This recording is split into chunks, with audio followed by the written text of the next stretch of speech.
In a new age world filled with delusions and wish fulfillment by morons in need of attention, renowned experiencers of high strangeness and podcasters Jeffrey Ritzman and Jeremy Vaeni received invitations to a tropical paradise getaway called Paratopia. Little did they know, it was the same type of new age spiritual retreat they've been avoiding all their lives.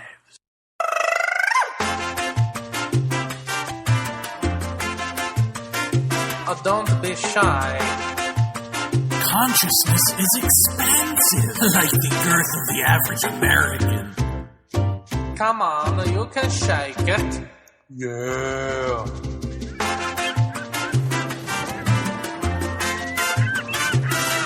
Eat a mushroom, lick a frog, sucker! Anything goes at Paratopia.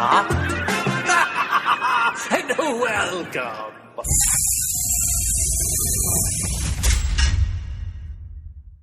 So, Jeff. So, Jer. Are we going to do a giant comedy intro? A big bit? Something crowd-pleasing? No.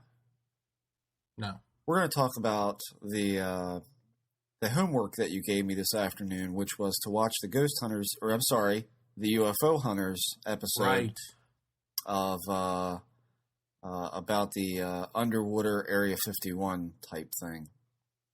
Yes.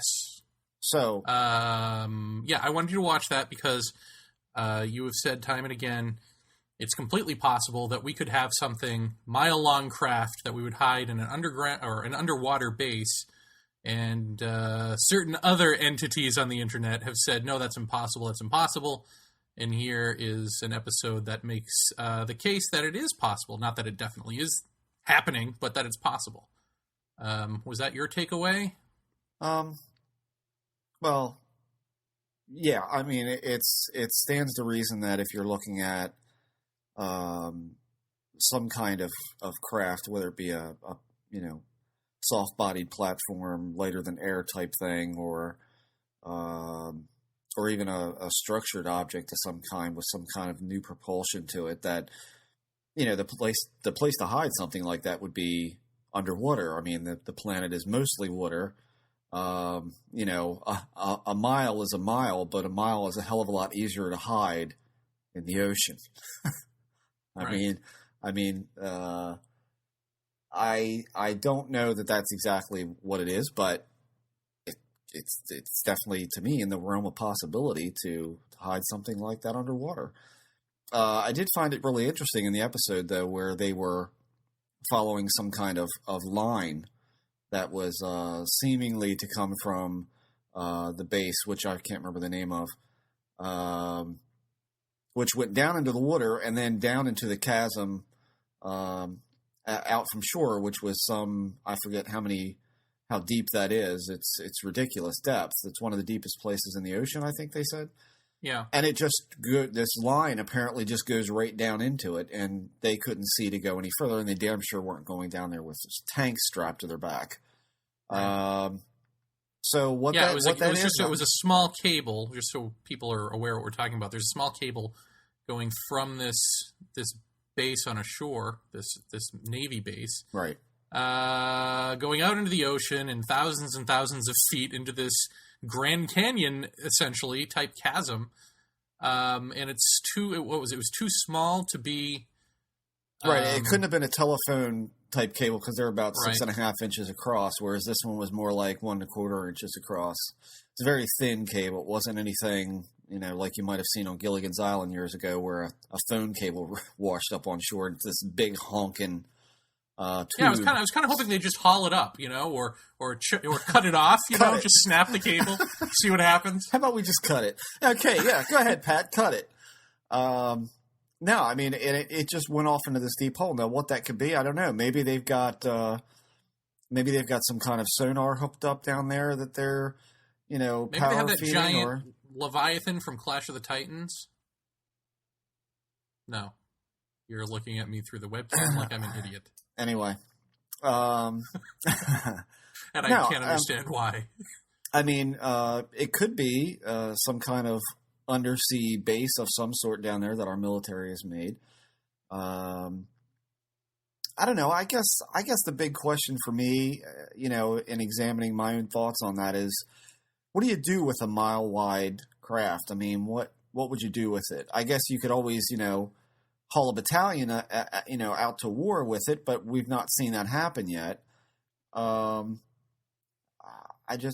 intimidation tool. I mean, I don't know. Well, what do you make of Joe? They had Joe McMoneagle, who is a remote viewer. What do you make of?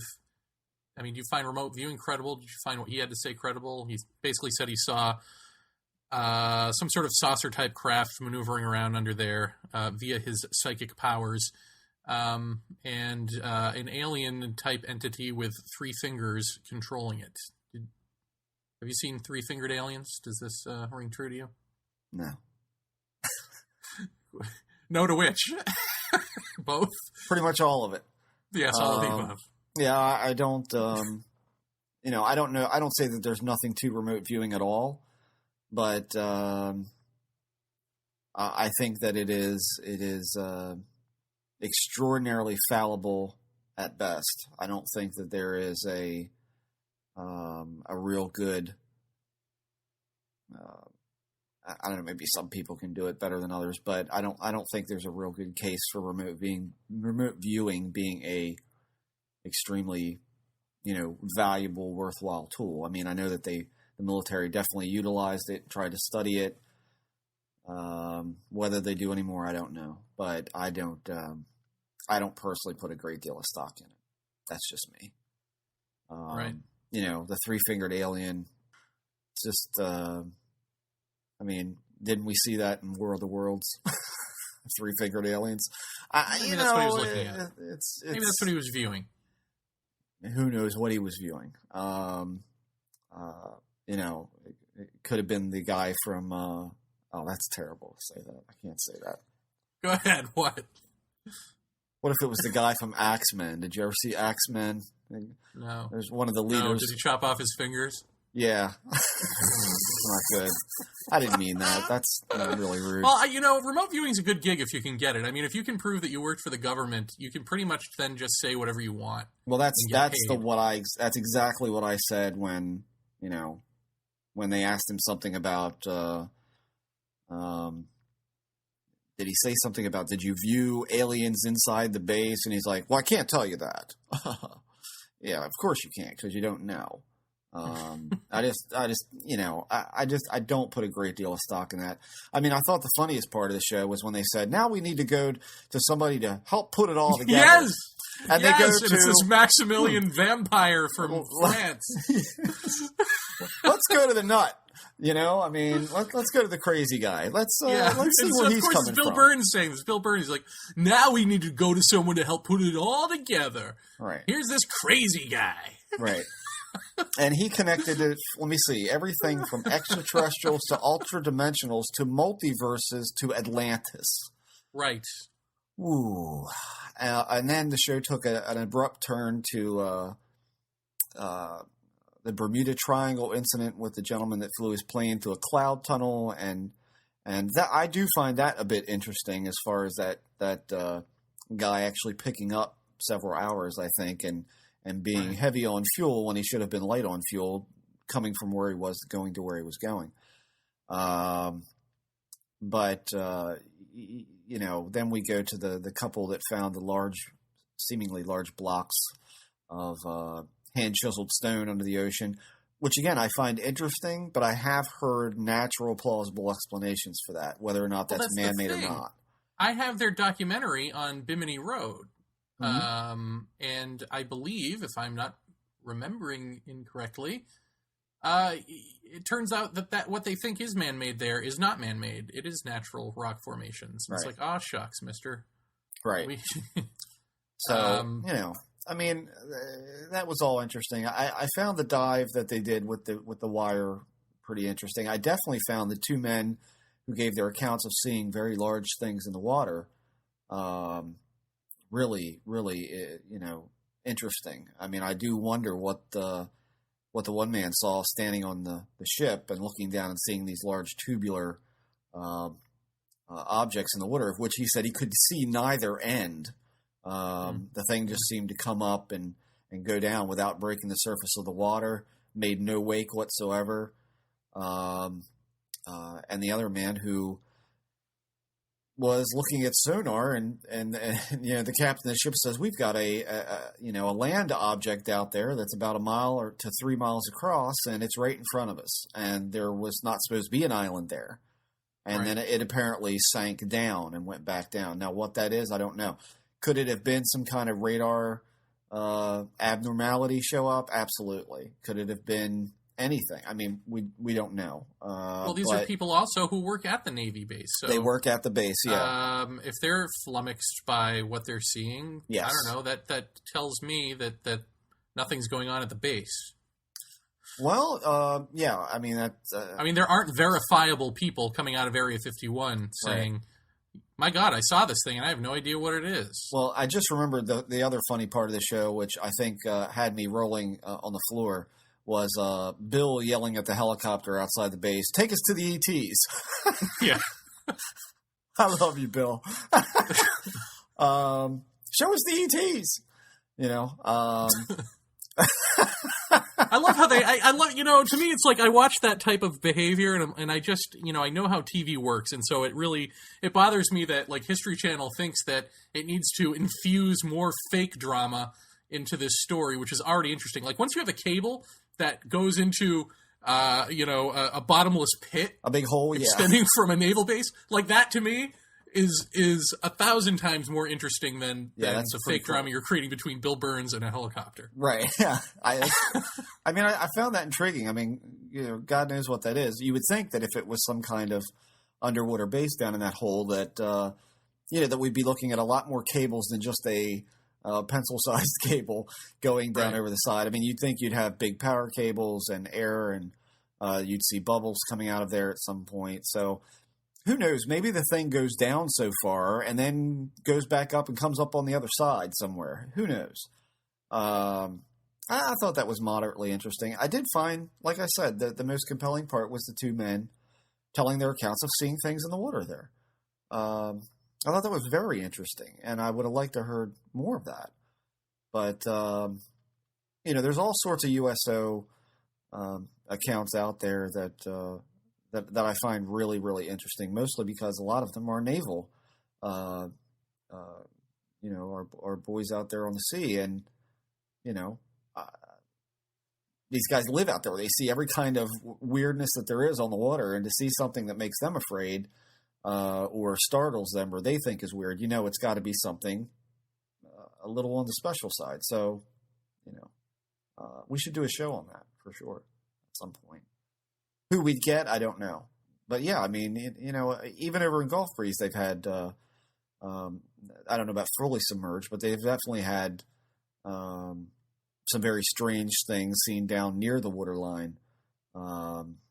And Bruce talked about the waterspout UFO, which if you're online, check out Google and go over and search Gulf Breeze waterspout UFO.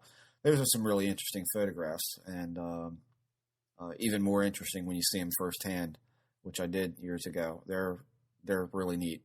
So who knows? I don't know. That was an interesting episode, but it kind of went off tangent in a million different places, but it was definitely like us. Interesting. Yeah, sort of, yeah. And now here's another one, sort of a lead-in to our guest, which is, I think I called you about this. I was watching Fear and Loathing in Las Vegas, which came out in, I believe, 98. Should I tell him about the bats? Son of a bitch will see him soon enough. There's a scene in a hotel after Johnny Depp's character has been tripping out. Well, Hunter S. Thompson has been tripping out on acid. He's in a hotel, and suddenly the humans all around him shapeshift into reptilians, and they have an orgy, as reptilians are prone to do.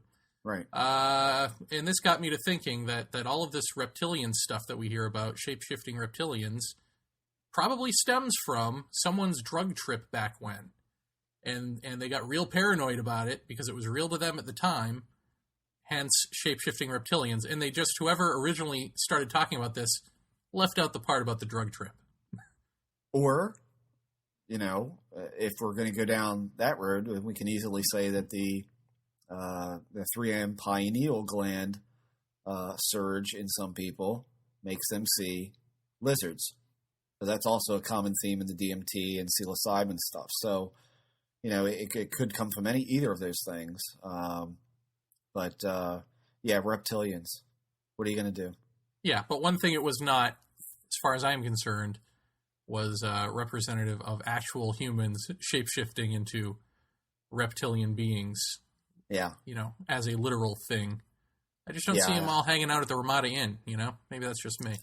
Well, we haven't been there, so we don't know. We have been to the X conference, but that's at the Hilton. Right, yeah. Yeah, they don't let reptiles in there.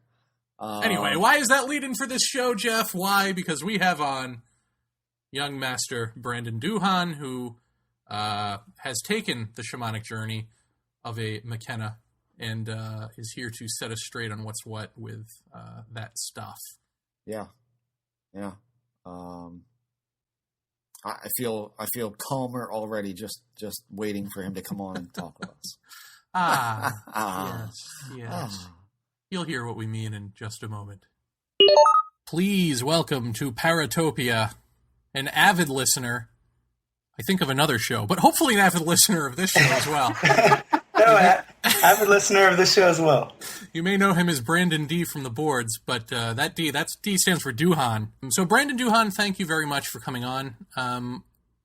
We got a bunch of stuff we want to cover, but mainly, ever since we spoke with Dennis Mckenna about the magic mushrooms and the ayahuasca and all that fun stuff, there seemed to be some contention on our forum about, how loosey-goosey Dennis Mckenna and even Terrence, rest his soul, we're playing with the facts in terms of just how coherent an experience, for instance, DMT or ayahuasca produce. And you're a giant junkie? I mean, what's your qualification to speak? Yeah, that's it. Way to insult the guys. No, it's right out of the gate, Brandon. You don't wait around for insults here. Not like the Paracast. The Paracast goes half a show, and then they go for the jugular. We just do it right out the gate. Well, thanks, Jeremy. Yes. I thought my experiences would be interesting for people to hear because, one, my first experience was in Peru and I was 30, and I'd never taken any drugs of any kind before that, so I sort of jumped right into the deep end of the pool, and this would be a perspective. I'm not really a hippie or anything like that, so I guess would be the perspective if somebody would like to get the perspective from somebody, like say if one of you guys wanted to go, what it might be like, or something like that, And yeah. Rather than, I don't know, somebody telling the story who hangs out with a bunch of hippies, has been doing psychedelics all their life and is maybe like sort of, fully indoctrinating into the idea of what psychedelics are, and all that sort of mythology around them and everything like that. Did you hear the Dennis Mckenna episode? Yeah, I liked it. Okay, so how do your experiences differ from his, and how are they similar? Okay, the way that they differed is when I went to Peru, with the sort of program, I guess you call it, that I was in, I went through 5 ceremonies. So I took ayahuasca 5 times, and over the course of about 12 days. And each experience was kind of radically different. Ranging from the second ceremony, I lied there for about 6 hours and nothing at all happened. I just lied there listening to everyone else in the room throwing up. Huh. And so one time nothing at all happened, to the very next ceremony, everything's the same, exactly the same. And I had pretty much the most terrifying experience of my life. What was that? Well, that one, it's kind of a long story, but that one... We got tons of time. Okay, great. Yeah. I wrote it. I actually, luckily, my friend gave me a journal right before I left, and I'm glad that she did, because I wrote stuff down. Otherwise, I would have forgotten a lot of it. But let me look here. Basically, I was lying there, and you can kind of feel when it's starting to come upon you, I guess. I don't know exactly how to describe it, but it's like you start to feel like something's different. And but this particular time, I started to feel like someone was approaching, or some sort of force was approaching, and I started to get more and more terrified. And basically, the shaman. Well, let me sort of give you the setting. There's a big giant sort of ceremonial hut, goes to a point at the top, and they do the ceremony at night. There's a group of people all inside, and they're all lying on cots, and they go around and they give everybody a cup of this absolutely disgusting stuff, which in the first couple of days we were there, we helped them prepare it. We went around, like, picked all the roots and things like that, mashed them up. So it was like the stuff we sort of made ourselves. But anyway, you go into the hut. They have these little lanterns in there because it's in the middle of the jungle. And then when they turn off the lanterns, it's more or less pitch black, except for the light coming in from outside, just down the stars and stuff. So that's the sort of setting. You just drank it, and now you're lying on a cot, and it's pitch black in there. So the shaman had said if any of us felt like something was going wrong or we were in trouble, to call out for help. But my sort of bent of personality, I really don't like asking for help. I don't like feeling obligated to anyone, so I don't like asking for help. And so I started to feel like something was happening, and it felt like something was happening that was bad, and that possibly something had gone wrong and I was going to die. Like I felt like my mind was disconnecting, like it had separate parts and they were disconnecting from one another. And I wanted to call for help, but I really didn't want to do it. So I just resisted and resisted and resisted, and whatever this thing was kept building and building until finally I couldn't resist anymore, and I called out for help, and they came over there, and I felt like some sort of I guess entity was living inside me, and it was it had some sort of symbiotic relationship with me, but it was like a more like a parasitic relationship or something like that, and it was somehow linked to my mind, so I could think what it thought I thought, and what I guess it was difficult to distinguish what was what, but it was definitely I sensed it as something that was not me. Huh. Let me ask you something real quick. Since we're kind of early on in this experience, I have heard that before from different people with the ayahuasca, where they feel there's a parasitic thing that is ultimately throughout the ceremony is removed from them or leaves them. I often hear this kind of stuff, but I think moreover what I guess bothers me about trying any of this stuff myself is what is your physical self feel like? Not so much what you're feeling emotionally or spiritually, but what do you feel physically? How does your body feel? Do you feel normal? Do you feel weird? That's really interesting because it runs the entire gamut. Like another one of the things that they do there in this particular shaman place that I went to, you have sort of whenever you request to go to it, they send you a list of all these sort of restrictions you have to agree to, such as for a week beforehand and during and afterwards, you can't have any sugar or any alcohol or any sexual activity or any pork, and they just list this big long list of things which they say apparently have sort of a negative reaction with the ayahuasca, so you shouldn't take any of these things. So I don't know if that necessarily has anything to do with it, but since you're mentioning the sort of physical reactions, but the physical reaction is really difficult to describe, but it ranged from that one I was talking about, which I sort of called my hell experience, because that was, but it only happened in that one particular one. It felt like, I don't know, like the unified me that I'd always imagined was there was actually sort of a conglomeration of separate things, and now they were disconnecting from one another. Huh. And it felt exactly like dying, like disintegrating, and Okay.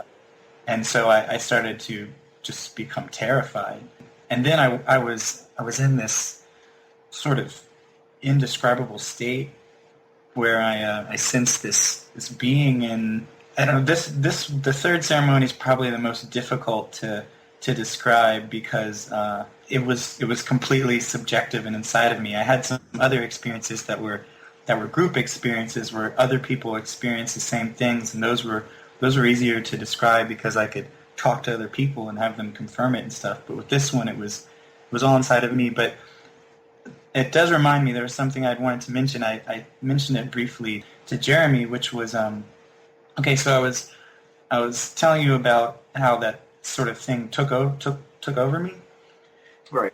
and well, I was in that state, and whenever the shamans came over, one of them was a woman, and she told me to repeat these phrases over and over again, which were like sort of like religiously tinged. They said like, "Thank you, God, for this gift of life.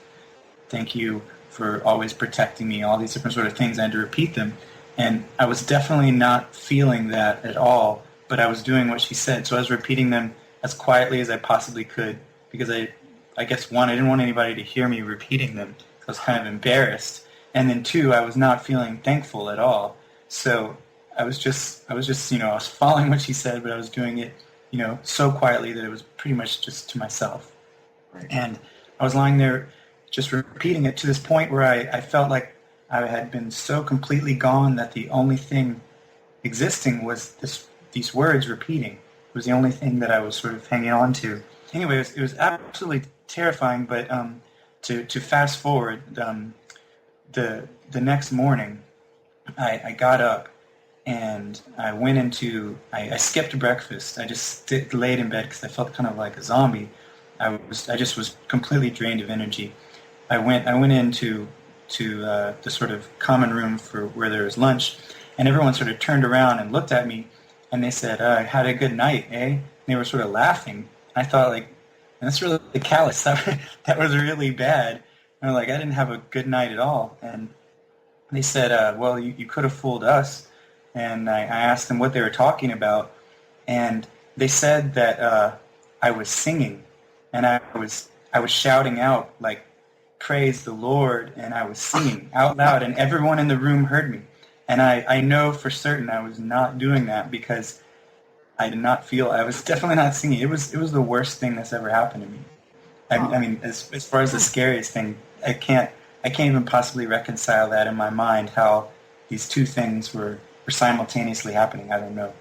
But well, when you had when you realized that you had some sort of parasitic being in you, did you exorcise it or did you get rid of it? What ultimately? Oh, okay. Well, I guess this is one of the other very bizarre things about my particular experience here, where people were throwing up over and over through all 5 of the ceremonies. I threw up once, and the other 4 I didn't at all. Only in this 3rd ceremony, whenever I sensed this thing, that was the only time. And another thing is, that this stuff, at least for me, it was it kind of completely took over my body, where it was a strong effort even to roll over. It felt like it completely took my body over. But when I had to throw up, some sort of thing in me felt like lifted me up and lifted me over the thing, because I couldn't do it myself. I have no idea what that was all about, but I just threw up something black. Huh. And, what was the visual like on this thing, or could you not? Would it be one of those things that is just impossible to describe? I would say kind of like the sort of textbook, shadow person kind of thing. It looked kind of like I don't know, like that evil Spider-Man or something like that. That black. I don't know. It was just. It definitely wasn't sort of a sharply defined thing. Right. Because this was. Did you see it leave your body? Did you see it go away? I didn't. I actually write in here that I don't think it left. I remember writing that afterwards. I think I wrote it, the next morning when I woke up. I think I remember writing in here, "I don't think it left." And that's the one part that I think I can say more or less I sort of stepped into the situation without any sort of preconceived notions of what happened, but I did know the idea of, in shamanism, that sort of your complexes and problems have to do with sort of these discarnate spirits that are sort of, parasitically feeding off of you. So I didn't know that ahead of time, so that's why I say this one, this could have been some sort of my interpretive overlay on that. But the other things that happened to me weren't really related to anything I knew ahead of time, because I had read a little bit of the first Carlos Castaneda book before I went there, and I remember thinking, yeah, it's kind of neat, but it didn't really do anything for me, and so I didn't finish it. So I knew very little about this sort of thing. So what were some of those better experiences? Or more foreign experiences? They were near the end. The first two were very vague, and then they seemed to, strangely enough, they seemed to kind of follow a narrative. The 5 experiences leading to this sort of massive experience at the end. But one of the ones that I think that people listening would be interested in would be that when I first went there, they introduced me to some of the other people involved, and they were from all around the world. And one of the people I met, he wouldn't look me in the eye when I shook his hand, and I kind of thought, I don't trust this guy. And later on, I found out that he didn't look me in the eye because he was blind, and he had his girlfriend there. Teach me not to judge people so quickly. Right. But he had his girlfriend there with him, and she wasn't really interested at all. She was just there kind of to guide him around the city. Was she hot? She was pretty hot. Jesus Christ, blind guys getting more blind. Anyway, go on. But he basically, after the 4th ceremony, whenever they turned on this little lantern, that meant that the ceremony was officially over, and you could get up and go to your cot, leave, or stay in the ceremonial room if you wanted to. Well, pretty much every night I stayed in the ceremonial room through the whole night, because for some reason maybe because I had never done anything before, it just bowled me over where I was still tripping, for lack of a better word, hours after everyone seemed to be done. And after this one, I had made a friend there, this girl named Paige, and after the 4th ceremony was done, I was lying there just sort of trying to get my bearings, I guess, and she came up to me and she said, come outside. And I said, I don't think I can. So she gave me a hand and kind of stumbled outside, and we walked outside, and the outside had somehow completely transformed. Everything was covered with a silver light, and my eyesight is not that great, but I could see crystal clear. It seemed like I could see as far away as I wanted with perfect clarity, and there were a group of about 8 of us out there, and I was asking them what they were seeing, and we were all seeing the same thing. And I felt like I was in a Harry Potter movie or something like that. It was incredible. I didn't know how to describe it, because the rest of the experiences up to that point were all more or less within my head, because you're just in darkness in there. This was sort of my first exposure to the outside world, I guess. And the moon was just incredibly bright. Everything was, it seemed so much different. Well, anyway, I was looking over, and the blind guy was sitting out there. Well, I talked to him the next day, and he said that night he could see, and that he was seeing all the stuff that we were seeing. And I don't know what to say about that, but that particular time we had all, at least I was always, if I was seeing something and other people were involved, I wanted to ask them before I said what I saw, so I could see if it was the same thing. And whatever that particular one was, it was all the same thing. And another one was in the last ceremony. Like I said, you can kind of feel when it hits you, because you definitely feel like you're in some sort of altered state. But for another strange thing was it took a while for it to hit me. Some other people it would hit them right away within the first couple of minutes. For me, it took about half an hour to 45 minutes before I could feel it, rumbling in like a tidal wave or something like that. And in this last ceremony, I took it, and I was lying there, just sort of waiting for it to come, and then I noticed this strange point of light, and it was sitting over the shaman's head, and I just lied there looking at it, and I kind of leaned over, and I still had complete control over my body, everything was normal. I was thinking totally normal. Like, basically everything in the world was completely ordinary except for this point of light that was floating over his head. It was kind of orangish colored.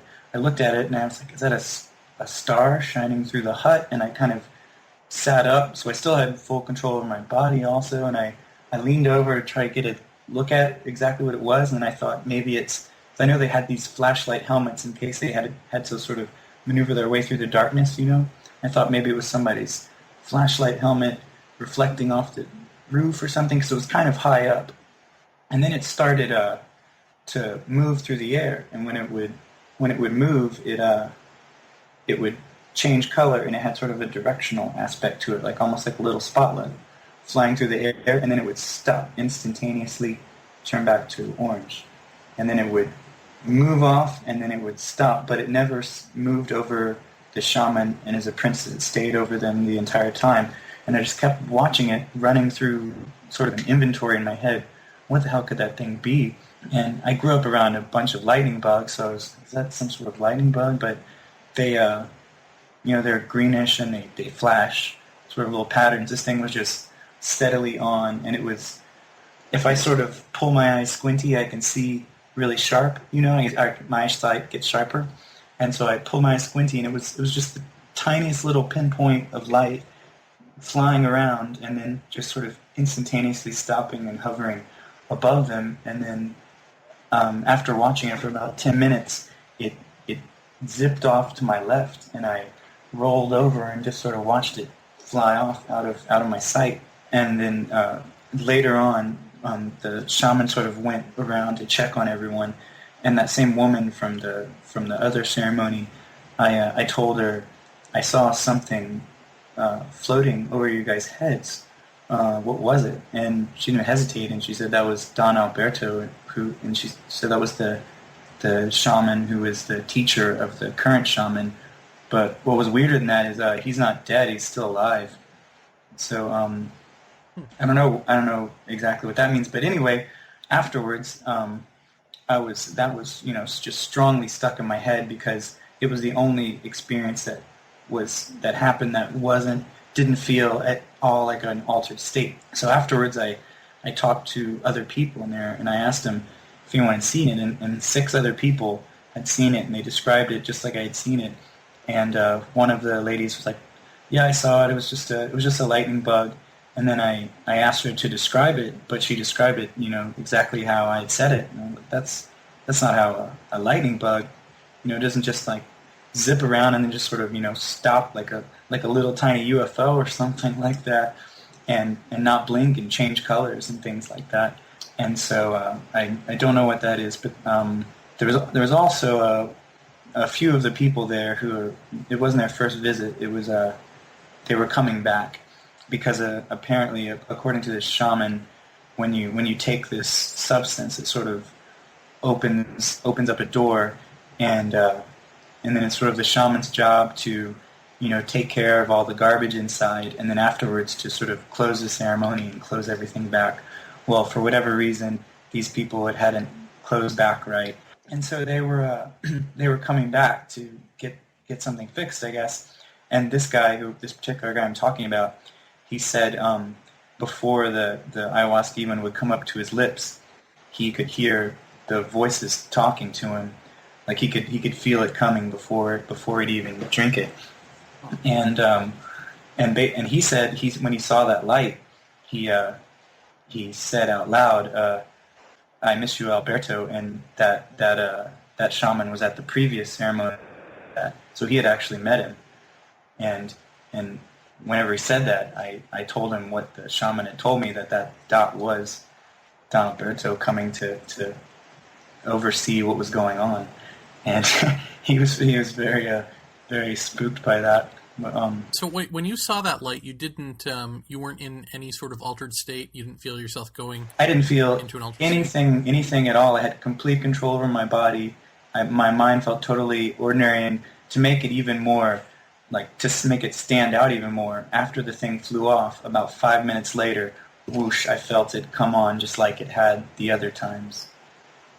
And because, what I'd like to say is well, gee, okay, so there's there's the personal experience when you ingest the drug, and then there's these people doing magic around you, and when they're doing magic, they maybe draw you in via the same mechanisms in the brain that are receptive to the drugs, but I guess not if you didn't feel like you're being sort of compelled into that state. Well, I don't know. I mean, maybe I could definitely say that, I had drank it, so it was probably having some sort of effect that I hadn't yet, physically sensed or something like that. Well, do you get the sense that that these experiences are doors that are opening, or do you get the sense that it's all hallucination? What's your feeling about it? I definitely get the sense. I was thinking if I were to think of a way to describe it, it'd be sort of how Nathan Twining sort of in that memo described the UFO phenomenon. It's not visionary or fictitious, but I wouldn't go any further than that to say what I think it is. I think it's something other than just trippy, your brain being garbled or something like that. But I don't think I would know enough to say more than that. Well, have you had lucid dreams? I have. Compare it to that. I have had some lucid dreams, but how do they stack up? not on a full level of lucidity, but there's definitely a similarity there. Like one of the things that there's a couple of things that I thought I would sort of describe the general psychedelic experience, because since then, after that experience happened, I was just sort of left in awe, because I guess something inside me knew that there was something to it, but I just didn't know what. And so I'd taken more psychedelics since then of different kinds, and they're different, but there is a sort of a commonality running through them. One of them sort of being that you definitely. Oops. Down, Cujo, down. Brandon, are you okay? She doesn't want me to talk about this. What was I saying? Well, one of them being that you definitely sense a connection between your mind and what's going on in the outside world. There's some sort of thread of connection there, and that you don't. It feels like it's always there, but you just don't feel it in an ordinary state. You feel it there, and it's actually, that's one of the things that's really frightening about it, because you feel like you could lose your mind. Like there's this legal psychedelic called Salvia Divinorum, which you may or may not have heard of, and that one is actually legal. It's very brief. At least it was for me, but it's extremely intense. And with that one, I had the most intense experience. One of the most intense experiences like that, where there were other people in the room, and I looked at them, and movements and activities inside my mind would make people act in a certain way. I could recognize cause and effect inside my brain and what people were doing. I have no idea what that means. Say something inside of my head moves to the right, and the person in front of me moves to the right, following that. And it's not like I'm controlling it; I'm just observing it. Like Donnie Darko. I guess, I don't know. I'm definitely right now describing something I don't fully grasp, but it's something like that. But sort of all the psychedelics have some similarity in that there's like LSD in all of them, in that you feel that's part of what I feel like is, it feels like this hyper reality. It's this, everything is the same, but there's some additional thing in there, which is you don't feel absolutely disconnected from the world outside of your head.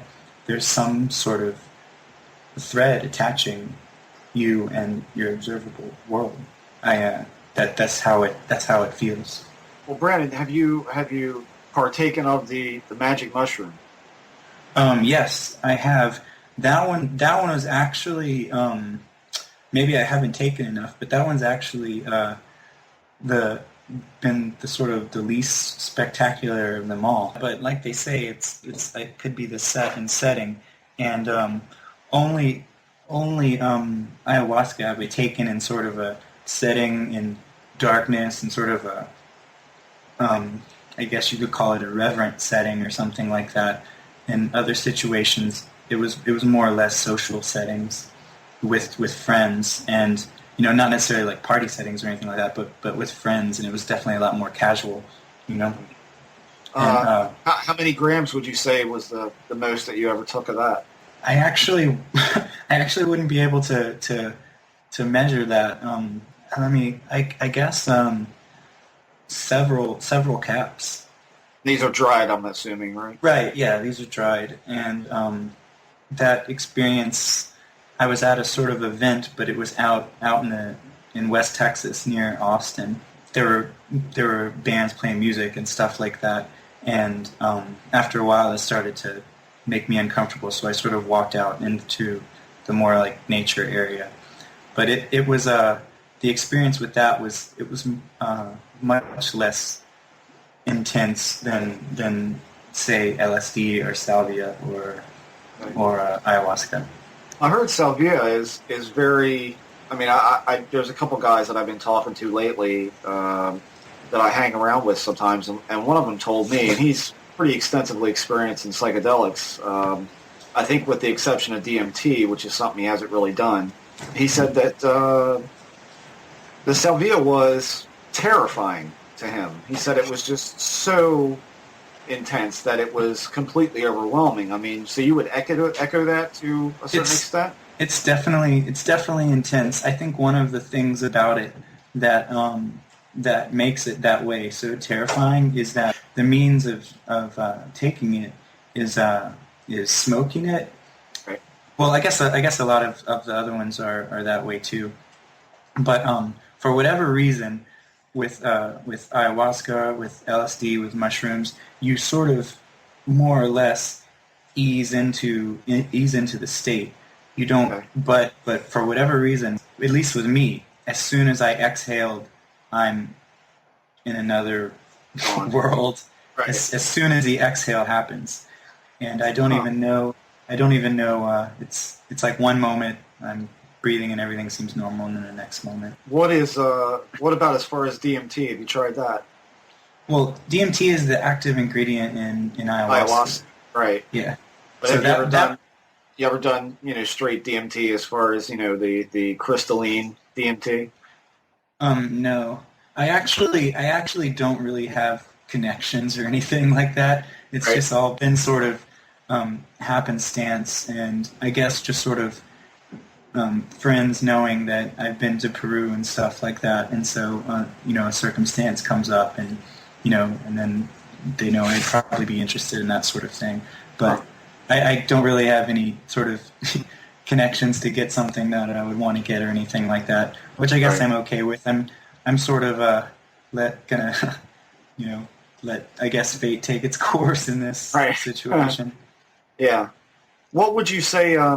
What would you say was the most powerful visual thing that you ever saw in any of these experiences? The most powerful visual thing was probably on LSD, and it's either that or the visual thing on ayahuasca when I went outside and saw the sky. But I'm assuming you're talking about sort of looking into the outside world, because there were tons of incredible visuals when you close your eyes. That's another commonality through them, is that normally when you close your eyes, it's just pitch black. But under psychedelics, you close your eyes and there are immediately vivid visions of things. Yeah, I'm kind of familiar with that. Right away. That's sort of but just something I'd wanted to describe under LSD was similar to something you were describing, and it was whenever I came home, I had told one of my friends about it, and we decided for Halloween that we would take LSD and go walk around the city, and they said they were experts, and so I just sort of followed along with them, and we sort of walked around the city. Well, we walked onto this bridge, and I looked up into the sky, and this was the first time I had had that sensation of there being a thread of connection to me in the outside world. I looked up into the clouds, and I could feel this direct connection between myself and the clouds, and I could move them, and they would stay there. Huh. And I'd look away and look back, and the clouds were in a new position. I stood there in absolute awe, because it was a gigantic panorama of clouds in front of me, stretching off into the horizon. I couldn't believe what I was seeing. But immediately after that, I saw what appeared to be a grid overlaying my vision, and this sense of terror sort of started to come over me, as if I was seeing another something else, like sort of how you had described, as sort of a grid overlaying your vision. That's what had brought it to mind. Yeah. And that started to happen, and I almost felt myself starting to descend into it. And immediately then, my friend shook me and said, "Let's go," and it sort of shook me out of it.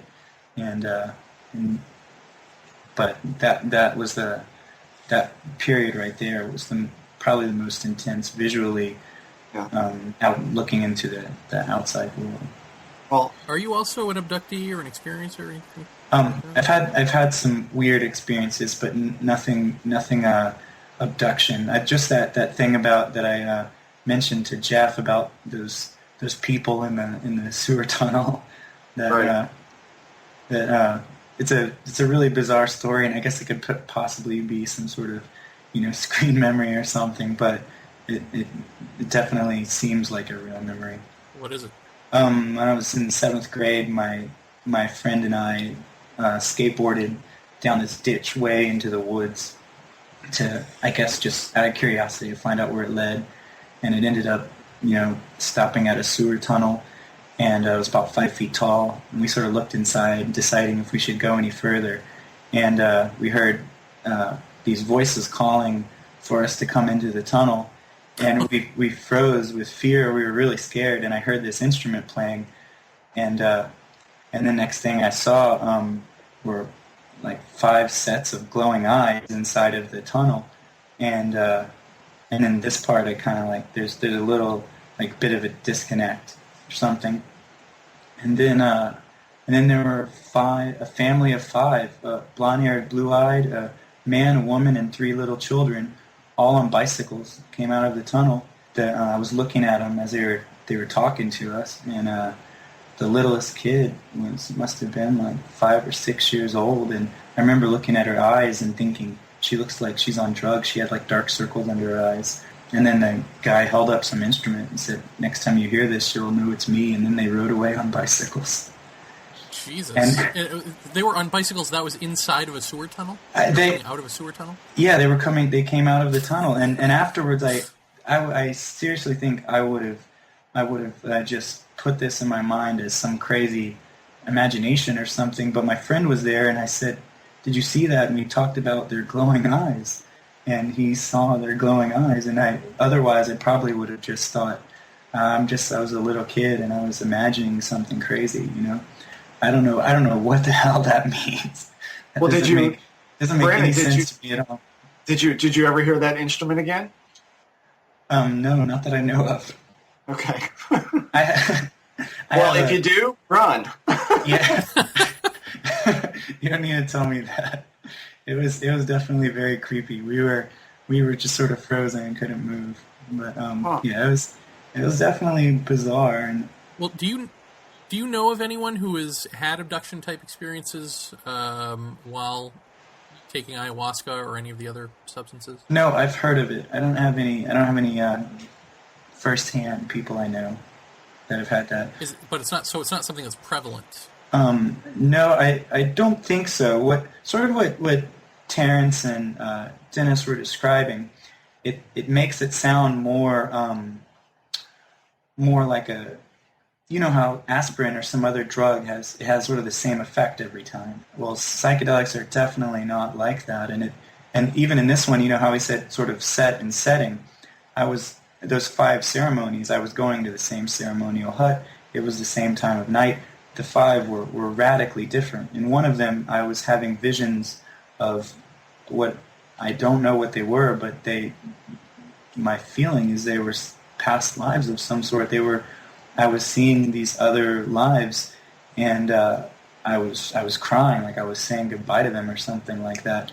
And and then another one, I have this like completely terrifying experience, which I just can't compare to anything else that's happened to me in my life. And then at the end, I had the very last ceremony.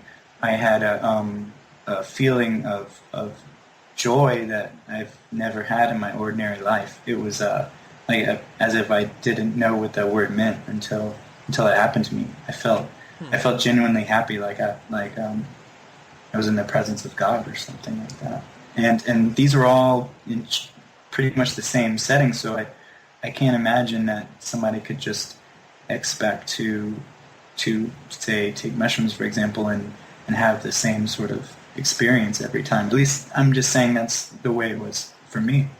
Right. Mm-hmm. I mean, when you're talking about ayahuasca, though, I mean that's I mean, especially down in Peru where they make it the old-fashioned way and whatnot. I'm sure there's other ways to generate that substance. I have to wonder when people talk about this kind of thing. I just watched not long ago a thing on TV. Jeremy and I watched it together, actually, called Mark and Ollie.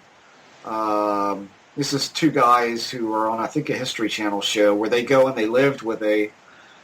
it's actually the Travel Channel. Is it? Okay. They live with a tribe, a different, very, very primitive tribe. And it was the Mckenna this time, and they actually had to go drink ayahuasca with a shaman to be accepted into basically a pilgrimage to this tribe's very holy, sacred place. And I did notice a distinct difference in the 2 men who took it.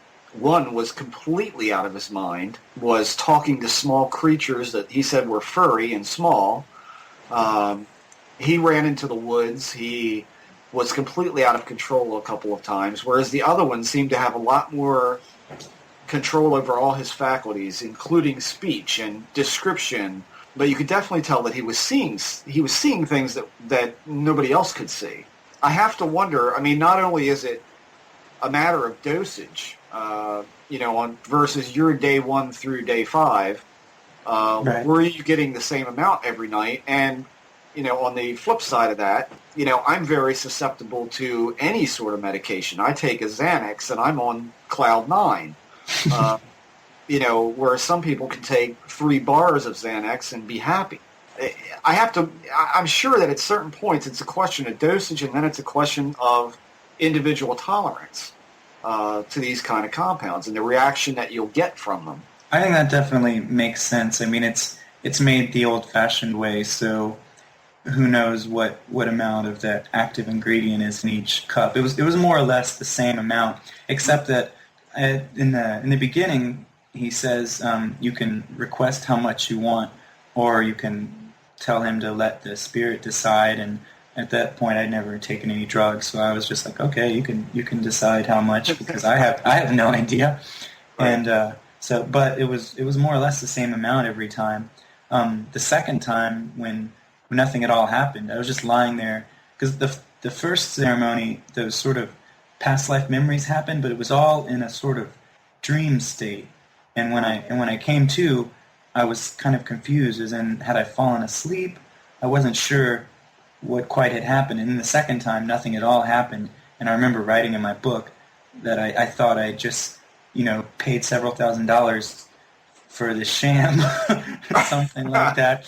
And I was very upset, and I went and talked to the shaman, and I said, this is not working for me. And he said, don't worry, I guarantee you'll have a very significant experience in this next ceremony. And boy, I did. Were you not at all, I mean, being someone who hadn't done anything psychedelic-wise, were you at all afraid of doing this? I think that probably the doing what I did. I think I'm a bit of a reckless person, but it's more that I have I guess since a kid, a little bit of an intellectual bent and always reading and talking about it. And there got to be this point where I thought I was convinced that there was some sort of greater reality, and I wanted to experience it rather than just talk about it. Right. And I guess some people were telling me that was really crazy, but I thought it was a more reasonable way to go about it than, say, some friends at a party or something. You're going somewhere where there's somebody who's taken it a million times and you're with a bunch of other people and they're all there for the same reason. And so to me it seemed, I was definitely out of my element. It was also the first time leaving the country. Right. And so I definitely, looking back on it, I definitely think it probably appears as pretty reckless, and so I guess that means I'm pretty reckless. I don't know, or irresponsible, I'm not sure. But it's definitely a big mark of courage for you in my book. I mean, I think that takes, and you went by yourself, right? I mean, I went by myself. Yeah, see, that's balls. That's not reckless, dude. That's balls. I mean, you not on a bet would I have done that. You won't even fly. Well, that's true. I mean, I have to ask this because I haven't yet, I don't believe, mentioned this on the podcast, but in fact, I know I haven't. I was telling Jeremy that in addition to the overlay experience that you related, that you had heard me talk about, I mean, that's very hard to describe to anyone who hasn't experienced something like that. But I had more or less a similar experience. I don't know how long ago that was, Jeremy. Was that last weekend? I think I told you about seeing the lightning. Yeah. I have a tendency for some reason on some nights to wake up, usually somewhere in the 3 to 4 o'clock area, and I have an overlay when I wake up. I'm very awake. I'm very coherent. But as I sit there in the darkness that is my bedroom, I see things moving in this overlay type of thing. And when I look into the hallway where I see light, it doesn't seem to dissipate at all. It just seems like, again, you're seeing through this clear, dense imagery. And this one was waking up and seeing, and you tell me if any of this sounds familiar across any psychedelics that you've ever had experiences with. Well, I've had similar experiences waking up, like what you're saying, not under the influence of it. Right. Yeah. I mean, that's the thing. I drank orange juice before bed or something, and and nothing added to it. But I saw bars, what looked like bars, and they were reasonably thick bars that seemed to be overlapping and weaving each other in all of these really bizarre directions, seemingly random. Seeing things that looked like tubes that were, they had some kind of pattern on them, but I couldn't quite make out if they were like scaly or whether they were dots or what they were. But all of this stuff is kind of like right up in your face. I mean, it's like you feel like you need to back up from it. Yeah. But they're bars that are going over top of bars and in between and underneath and over top. And I shut my eyes because I did at that point say, okay, I this happened before. I want to see this. And I shut my eyes and I just laid there. And as I laid there, these things, I seemed to be going through them. Like they're either moving towards me or I'm going through them. And at one point, and it sounds dumb to say this, but my eyes are shut. And I've mentioned before on the show that there's a time where you shut your eyes and you see nothing, and there's a time where you shut your eyes and you see this expansive void of blackness. And I guess my vision was in that kind of mode because I saw a flash off to my left-hand side. And I opened my eyes because I was like, well, what was that? Was that something in the room? It wasn't. I shut my eyes again. The weaving started, the tubes, the movement of intestinal-looking things. And I was looking over in the direction of this flash. And I saw a streak of lightning come out of a distant sky and go behind a green mountain. I mean, I saw the little bitty trees on this mountain like I was miles away from it. But it was so lush. It was the greenest green I can ever imagine seeing. The lightning had a purple bluish hue around it. And I just said, to my eye, to my visual cortex, this was miles away. But miles away inside of my closed eyelids. You know? I mean, what? And after that, it more or less dissipated. It left. I mean, the weaving and the tubes and all that just left. I mean, is it with ayahuasca? When you shut your eyes, obviously you see a lot of things, but does any of that ring a bell to you, or seem familiar? It definitely does. I would say after listening to you guys and how you described sort of in the sort of abduction experiences, the sense of hyperreality.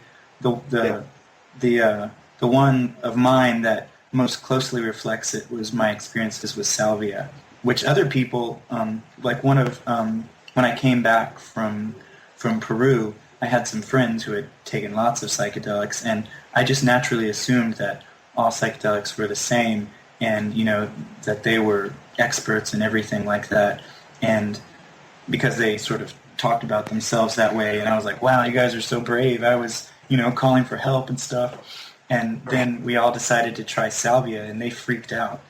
And one of my friends was calling out for his brother and stuff like that. But I don't know why. For me, it doesn't have that experience. I'm in absolute awe. I feel like there's another dimension of perception. The world I'm looking at is the same, but it's not the same. It's a really, really difficult thing to describe, but almost as if in every spot I look at, there's another 360-degree angle from that one point. I'm not doing good at describing it, but at least from what you guys have described, it definitely seems similar. Well, let me also ask you this. I was looking up older posts of yours on the Paracast board today, and at one point you described meditating once. Yes. You were with a Gurdjieff Foundation or Institute or whatever it was, and you'd had an experience similar to one of mine. Right. I don't know. If you want to just elaborate on that a little bit, and then my follow-up question will naturally be, how does that compare to the drug trips? Okay, that was many years back, and they had this 30-minute sitting before every meeting, and what is the Gurdjieff Institution first? Is it institution or foundation? Foundation. Basically, you, at least the one that I was involved in, you just go in and for 30 minutes you would have a sitting where basically you would, it's very Zen-like, you just sort of sense yourself and be present, that sort of thing. And at the time, I didn't see much value in it, but I did it because it was part of the protocol and everything like that. And then afterwards, you just sort of sit in a circle and you talk about the different ideas and everything like that. And I was there for maybe a year until I decided it wasn't really doing anything for me, and left. But during one of the sittings, I was sitting there, and the same thing would sort of happen every time. Would be that my left leg would go numb and my back would just start killing me, because you have to sit completely motionless for 30 minutes. And those two things would just happen every time, and I hated it. And then this one time I was sitting there, and they were talking about, maybe somebody had discussed something about being actively passive, and I was thinking, what the hell does that mean? And how can you be actively passive? And I was just sort of running that through my head. And I remember that was sort of the last thought that was running through my head before this happened. And then I felt something come in through the top of my head, some kind of energy, and it traveled down my spine, and all the pain in my back went away, and the numbness in my leg went away. I felt like it was just kind of vividly radiating or something like that, and I felt like I could kind of sense somehow through my closed eyes. And and then the weird thing was, after it was done, it didn't immediately dissipate. It was like there was a residue, like after a camera flashes. It felt like I could still feel whatever that was. And I mentioned it to the people there, and they didn't really have anything to say. When you say sense through your closed eyes, you mean you could see the room through your closed eyes? It wasn't like I could really see. It wasn't so much visual. It was like I had a sense of where everything was, but I couldn't really describe it as seeing. But it sort of was. It was, I don't know. I guess sort of akin to describing hearing if you didn't have hearing or something like that. It seemed like some other kind of sense. And I'm not sure what really, but that was just sort of subtly there. What was more intensely there was this feeling of like something radiating out of me, and all of the pain in my joints and everything going away, and feeling like something was just sort of running through me. And does that, I don't know if it's even, is it correct to call that an altered state of consciousness? Does it compare to the other altered states that you've been in? No, it's not the same. It felt like, if I could describe it this way, it felt like completely physical. It didn't feel like my consciousness was altered. It felt like something running through my body and changing something inside my body. And like it should show up on some sort of instruments if they were hooked up to your nervous system. It should register. That's what it seemed like. It seemed, and the psychedelic seemed definitely more in the sort of area of consciousness, and the more sort of sticky, subjective areas and stuff like that.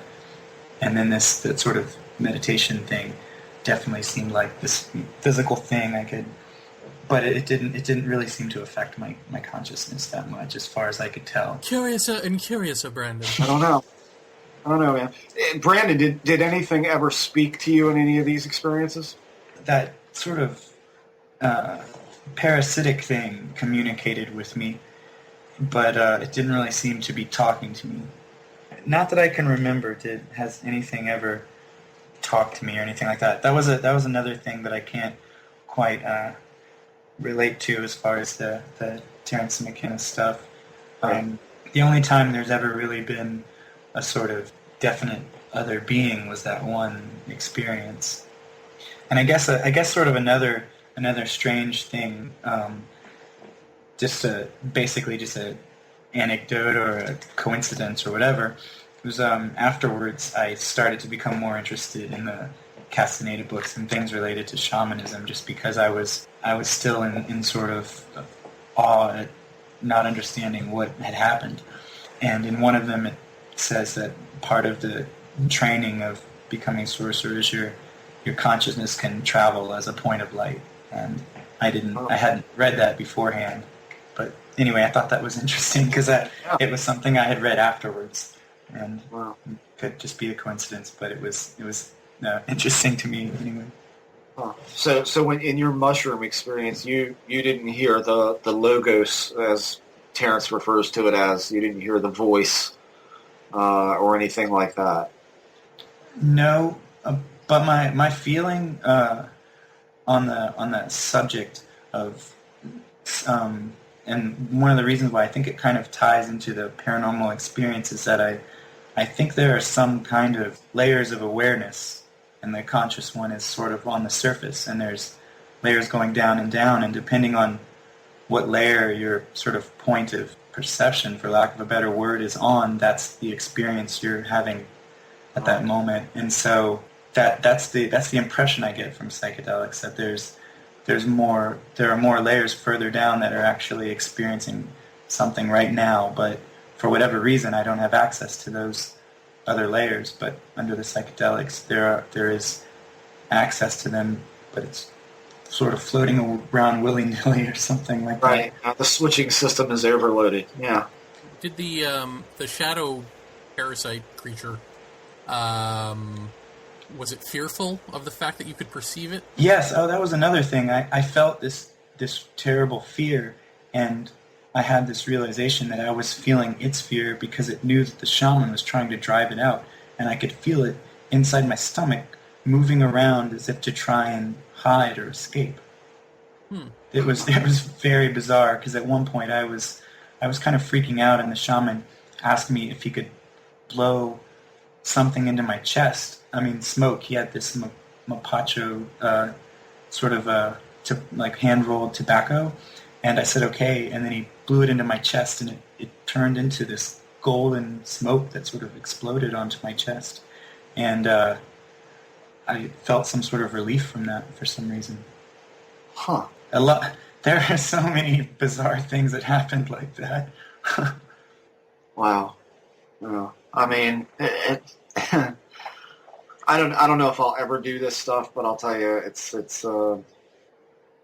definitely some fascinating stuff. I mean, I truthfully, I can't get enough of hearing different experiences about this, and I've been traveling to Erowid.com a lot, and reading the different experiences on there has been mind-blowing for some people. I wonder how they function in daily life after seeing some of the stuff that they describe, or how do you ever look at the world the same way again? And apparently the couple that I've written on there, they made the statement that it has forever changed their lives. I mean, do you have that same kind of feeling about yourself? I mean, did it change your life? Did it change the way you look at everything now? I definitely think so. Really? Mm-hmm. Well, you're about the calmest person I've ever spoken with. I will say that. I mean, maybe I need to... Yeah, you definitely... I'm listening to you and I'm thinking, is he a singer? What does he do? Because you should read, like, children's books, audiobooks. I actually do sing, strangely enough. Well, good. You're in the right direction. So what brings that on, Brandon? Is it strictly the idea that you were able to see these other facets of what we think of being reality that make you just look at everything differently? Is that really where that comes from? I think it's this sort of thing that I guess I sort of get this impression a lot now, because I participate in the Paracast forum and your forum occasionally and stuff like that, and there's a whole lot of sort of talking and intellectualizing, and sometimes I think there's such a big difference with talking about something and sort of intellectually understanding it and having a sort of visceral bodily experience of that same thing, yeah. which is what I think it happened to me, but it's something that's it's not easy to talk about because it's sort of in two different places. I guess the one being able to sort of talk about it, and then the other one experiencing it but not being able to talk about it so much. Right, well, I mean, getting kind of tongue-tied when you try and talk about it. Well, it's Mckenna's talked often enough about, it's indescribable. It's it's something that you have to experience. It's not really anything that any words could give justice to. It's definitely true. Yeah. And I feel like it's I feel like, at least from my personal experience, that it's something that everybody can experience, but I wouldn't say it was for everyone, because I would think you would have to be a little bit reckless, because it is sort of similar to like bungee jumping or something like that. Yeah, yeah. Where it's definitely frightening, and every time I go back into it, there's definitely fear involved, and it's been a little while, but yeah, there's something there, and it's something really big. Huh. Were you at any point, either in the hell experience or the blissful ones, unaware that you had ingested a chemical or a drug or whatever? Were you unaware of yourself as the person who had done that and so immersed in the experience that that's what was scary or blissful? Not really. I'd say the times when I had become unaware of that, I was pretty much unconscious, like what was going on. Like, 'cause in that one, I think at some point I got so scared that I just blacked out or something like that. Because there were near the first part where it was really, really scary, I sort of blacked out for a little while, and then there were just like missing patches. And then I came back, and I remember, coming back and thinking, it's not gone yet, it's not over yet. And other people getting up and leaving, and at that point thinking, it's not over yet, it's not over yet. But pretty much any time that I had an awareness of, or I was seeing something going on, I was pretty much aware that was taking place. Then I guess there were some points, like I remember in that first one when I was seeing those sort of visions. One of them was a underground bunker, looked almost like a World War II bunker or something like that. Another one was a apartment complex in Japan, and all these weird things like that. And during that was more like a dream, so I was sort of absorbed in it. And I think at that point, I probably, if I could describe it this way, maybe it might make sense. Have you ever been in a dream and on some level of awareness, you're dreaming, but the sort of conscious part that is making the decisions or that sort of thing, that part's not aware, but some sort of deeper part is aware, because at some point you could not be aware you're dreaming and then actually say the words, well, I'm dreaming, and then wake up and feel, and because that's happened to me several times. I wake up and think to myself, how could I have said I was dreaming and not realized I was dreaming? Some deeper part of me is aware that I'm dreaming, and for some reason the sort of surface one that is sort of perceiving all the weirdness for whatever reason is not aware that I'm dreaming. Well, it was something like that, where the top part of me that was really scared at certain points whenever I went into the dream, into the visions, was not aware, but there was some part of me that seemed to be always aware that the ayahuasca was taking place. And with the LSD and mushrooms and stuff like that, those I was always aware. With the salvia, for a moment, it's such an abrupt change that I didn't even realize what had happened a moment before. And I think that's another reason why why that one's particularly terrifying, because the first time I did it, it was a bad idea. It was in a party setting. And next thing I realized, everyone in the room was looking at me, and I didn't realize what was happening. And it was like there was some massive revelation they were about to tell me, and I was terrified or something like that, and I didn't know what had just happened. And then slowly it started to dawn on me, wait a second. And I took salvia, and I remembered, okay, wait, got to keep a sense of humor about this.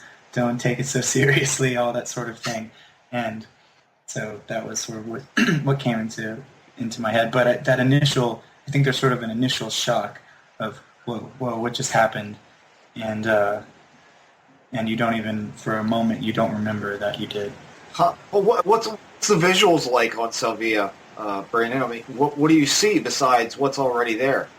Well, see, that's another weird thing. That one has this humongous range of experiences. My personal ones, I see the world, like the ordinary world, but it's entirely transformed.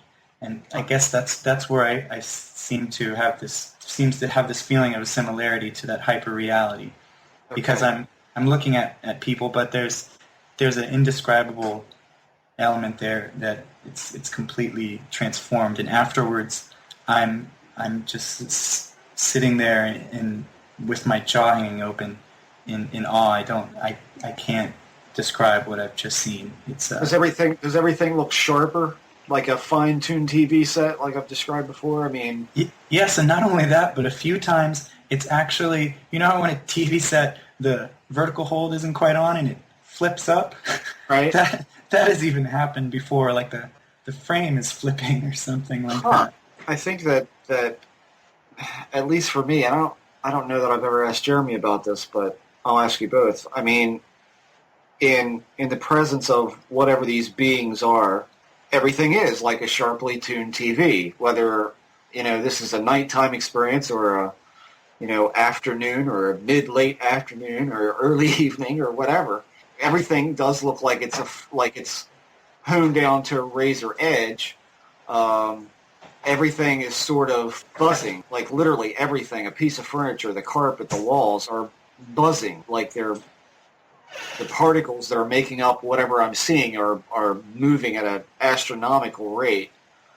And I tend to see geometric shapes are more pronounced, like a lot more pronounced. Definitely both of those, the geometric shapes for sure. And one thing I can remember that one of the times I had taken LSD, I walked into my bathroom and I looked around and I thought, dear God, my bathroom's so dirty. I'd never noticed it before. I could see all the detail of all the sort of dirt and grime on the counter and on the floor and all these things, all these just incredible details stood out to me. And that's something that's really common. And also the colors being almost cartoonishly vivid. Yeah, I mean, I don't see, color-wise, I don't remember anything of, like, real significance for me, but I do remember, in particular, one experience that I talked about before, and it was in the hallway, and I remember looking down the hallway, and everything, of course, is really sharp, and everything's buzzing, and everything just looks different, but it's still my hallway.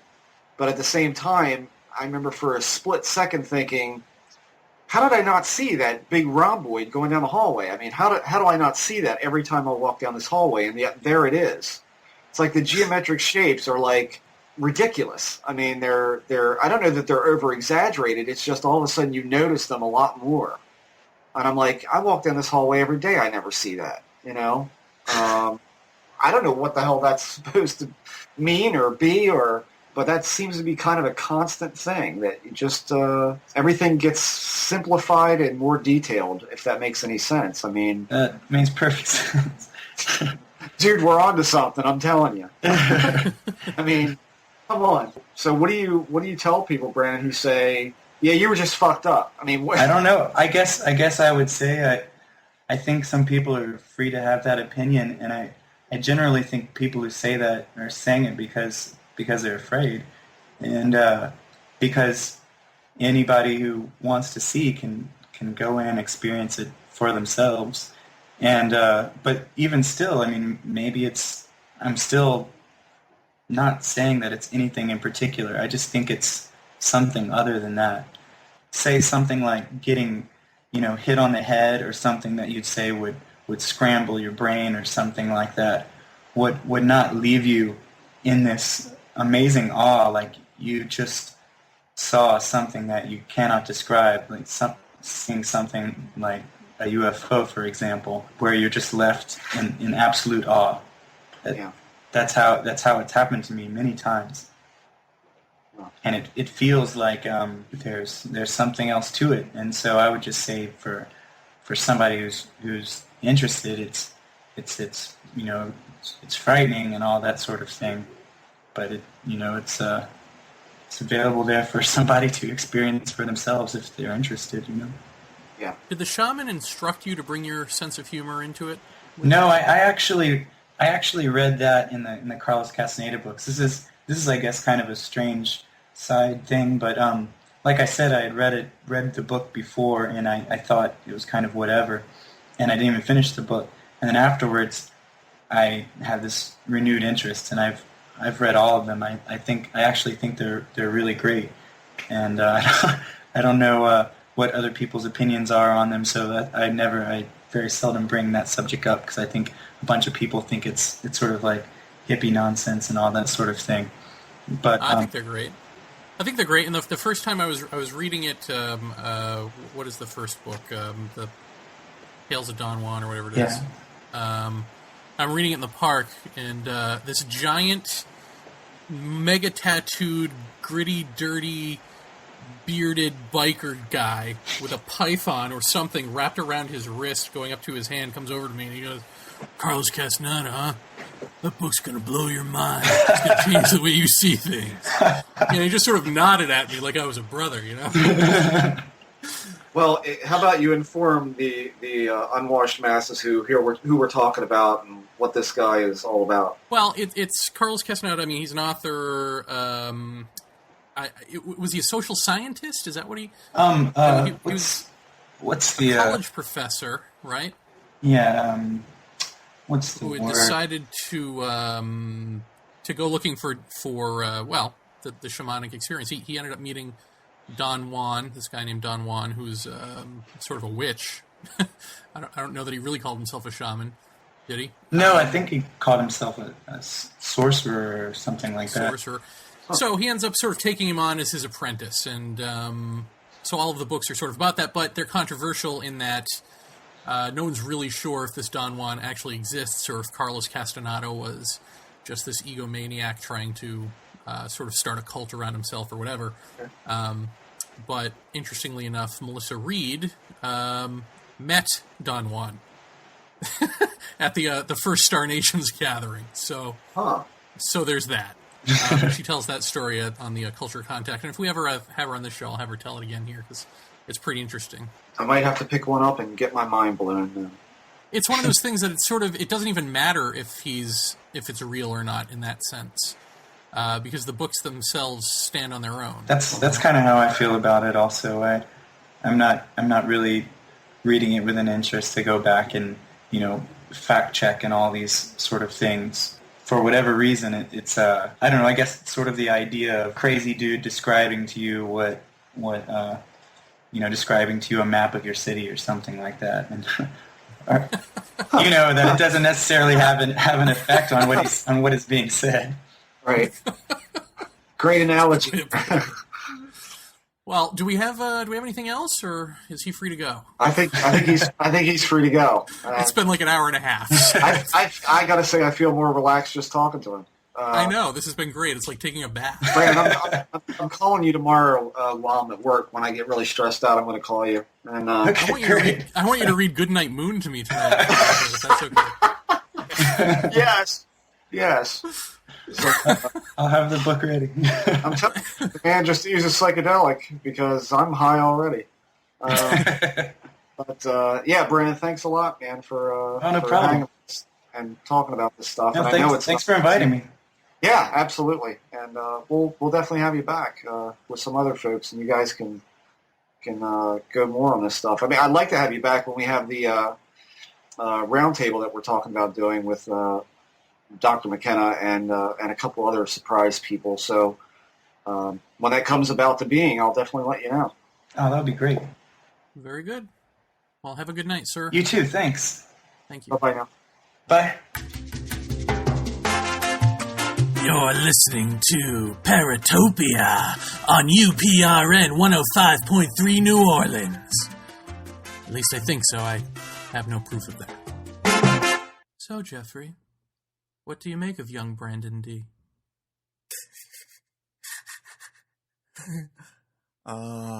Jeff, you're giggling. I don't know.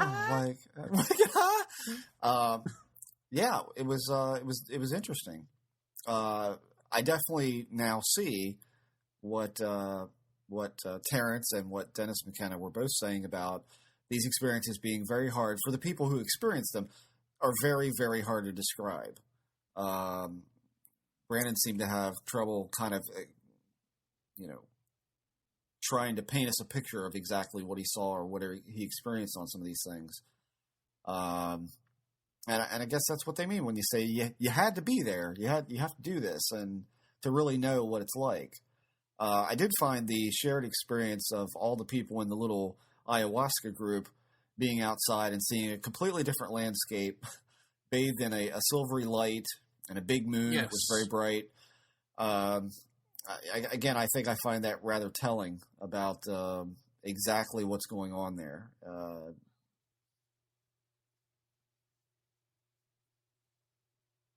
Heard the voice, the whatever voice, while on the drugs, who started hearing it before he ingested them.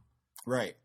So this leads me to wonder if using these things as a tool, if they aren't just sort of training mechanisms or something, kind of the way we were talking privately about psychics who say that they use like the tarot deck or they touch objects to get a vision, something like that. Yeah. That all of those tools are sort of superfluous, just objects to concentrate on. And I wonder if the drugs are the same way. They sort of enhance you. Yes, they give you more of the actual chemical in your brain or whatever. They bond with the chemicals in your brain and open the door that way. But they also promote belief in you that this is going to happen, Right. And so it opens you up that way permanently. Well, maybe, yeah. So in other words, it's the blue pill. It's the red pill type, blue pill, red pill type of thing. None of it's really real anyway. It's the televangelist telling you you're healed, and then you walk, and then 45 minutes later you can't walk anymore. Yeah, and you don't know why. Well, I mean, it's because at that moment you had mega belief that you could. Right. Well, I find it really interesting, and I don't mean to piss off any of the magical practice folks out there, but years ago when I was studying all that stuff, the Wicca religion and the hoodoo and the voodoo, it seemed like every book I read, every person I spoke with, those things are steeped in actions and steeped in meticulous makings of, just say, if you go to the hoodoo stuff, like a gree-gree bag, where you make a gree-gree bag to draw money to you, or let's just say the money thing. You put a powder in, you put a lodestone and all of these different things into this little bag, and then you meditate on it and all that kind of stuff. But the overwhelming note about the whole experience of making this bag is that you have to believe it's going to work. You have to have absolute certainty that this is going to work. So at that point, what do you need the bag for?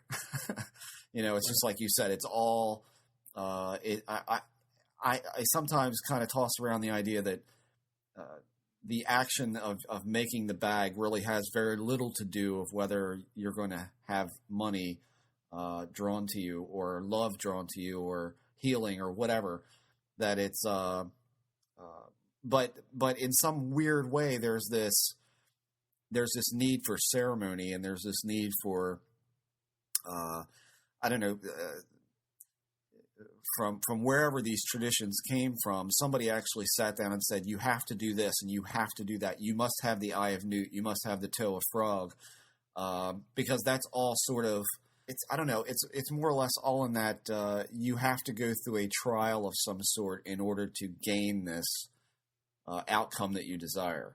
That's also another big thing in magical practices, is that most will tell you that if you're just entering into any sort of magical practice, that more or less when you start into that, you're going to be somewhat tested.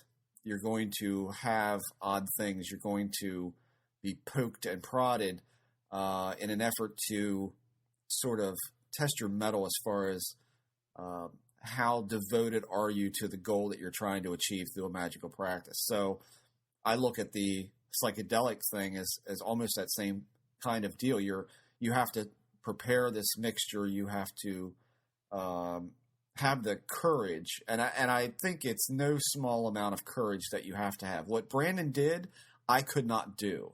Go by myself to a very far off jungle somewhere and sit in a hut with no medical attention around, no hospital, no ambulance, and drink something made from botanical plants, and I'm going to be, my entire psychology for a while is going to be completely altered, and I'm going to see things and go somewhere, and there's no safety net whatsoever. So I think it's no small amount of courage that, again, you're being tested. How bad do you want this? How bad do you want to see? That's one aspect that's all fine and dandy, but the other aspect of getting back to how did they know how to make ayahuasca in the first place? Well, the plants told them. So if the plants are speaking to you already, why do you need to make ayahuasca? It's almost a weird, sort of the same odd paradoxes we see in ufology in some sense. Yeah, I mean, well, again, we don't know the whole story of that and how they knew about the MAO inhibitor that had to be added by way of another plant to release this to be ingestible. But could it be that one psychedelic drug such as a mushroom, and if they ingested 5 grams worth and heard the logos, as Terrence says, the voice, maybe the voice told them this is what you have to get to the next level of being out there on the edge. So who knows? Which brings up something I've wanted to mention before. There is somebody I'd like to bring on the show in relation to all this. Is a gent, I believe, from over in the UK. I've seen his videos a couple of times. I'll have to find him again. I don't know his name, so I apologize to him ahead of time. This guy is a serious explorer when it comes to this stuff. And he has heard the voice via the mushroom. And he said the voice said to him, read your DNA over and over and over. He said that's all it said over and over and over. And he did say that it was a very deep, gravelly type voice saying, read your DNA. And then he began to have visions of DNA, helix, that type of stuff. Again, we've got to have him on here because he has some amazing things to talk about. Because it seems that his experiences do fall very much in line with Mckenna's stuff. I think with Brandon, I think, do you have to go to the way of saying you just didn't take enough? I mean, I don't know. I don't know if he did or he didn't. I don't buy that because it's not like he took one thing. He took, he did the big power drug. What was that called? Salvia. Serengeti? Salvia. Salmonella? Oh. Yeah, but that's but that's a completely different experience from a mushroom. That's completely. So you're saying different. Specifically the mushroom is the gatekeeper to all wisdom and. I don't know. I mean, all I know is what I've been told about. I've been told that the mushroom is a lot more coherent than, say, DMT, which is incredibly fast and,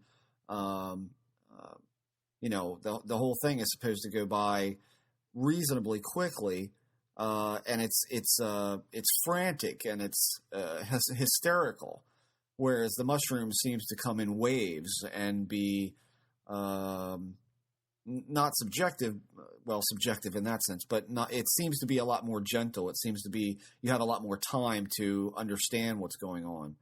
The more people I talk with about the mushroom, it appears to almost be pyramidal, like a wavy pyramid in the way that you're looking of a peak. You feel it coming on and then it comes back down a little bit and then it goes back up past that point and it keeps going like that until you reach this zenith peak and then you come back down the other side of that pyramidal shape of a wave, which I think gives you time, in those down spots to kind of absorb what's going on. Whereas DMT is, woo, woo, woo, woo, woo, everything's happening so fast. Salvia is even worse than DMT, it sounds like to me. It sounds like, by the time you take the third drag, you're gone. Whereas the one person that I know who's done Salvia has said it frightened the hell out of him because it's just so fast and it's so frantic and bizarre that you really don't have time to absorb what's going on. So I think the mushroom sounds like the most coherent thing to do. Or ayahuasca, one of those might be a little bit more coherent. Mm-hmm. But I'm sure with both there are periods of that you just don't know what the hell's going on. Right. So who knows? I don't know. One thing he had mentioned was the dark spirit, the hell moment for him, where the sort of dark shadow person enters him and he realizes he's living with this parasitic creature. And that's something that is, that I've heard before. So that's something that would be repeatability, right? If you're looking at things in terms of, this can't, is this just a hallucination that your brain is misfiring, or is this something more than that? That's something I've heard before many times. Well, that's actually in a Mckenna book or two that I remember reading. And if I'm No, it was definitely. I think it was definitely the Mckenna book,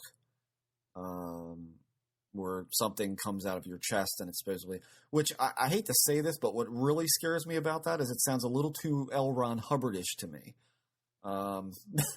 Because Well, L. Ron Hubbard was hanging out with Crowley's gang, so odds are he was doing those drugs and seeing those things.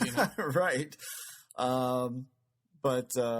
But yeah, I mean, I find that pretty interesting, and I wonder what that is, whether that's representative of ego or what. I don't know. What do you say about that? More than one person has definitely said that, and there's so many other,